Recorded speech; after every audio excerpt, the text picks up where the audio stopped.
Hello, and welcome to another episode of Tax Talk Tuesday. My name is Jonathon Lansink, a CPA here at Knutson Company.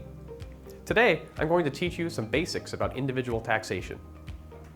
Sometimes, when talking to your tax accountant, they may use words that sound like a foreign language to you. I'm going to try to define and explain a few basic tax terms, so hopefully it doesn't feel so overwhelming to fulfill your civic duty each year. AGI, or Adjusted Gross Income, is a line on the front page of your individual tax return on Form 1040. Let's ignore the adjusted part, since this is just a catch-all word for a bunch of specific adjustments.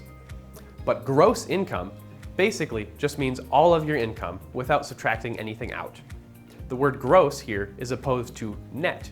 You may have heard of net income, which means what's left after you subtracted out a bunch of stuff. In summary, gross income is all of your income, while net income would mean what's left after you subtract out certain expenses.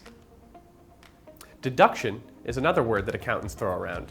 Think of the word deduction being the same as the word subtraction. Income tax is calculated by taking all of your income, subtracting out a bunch of specific items, then calculating the tax on that number. A deduction is just a subtraction from your income. This is good because it means that you pay less tax. Lastly, credit.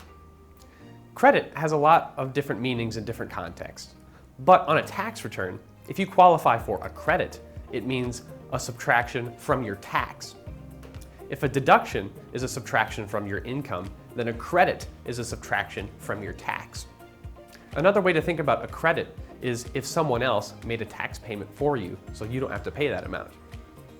Both deductions and credits mean that you pay less tax, but credits are definitely more valuable dollar for dollar. Thanks for listening to another episode of Tax Talk Tuesday. Feel free to reach out to a JAK representative if you have any questions or concerns.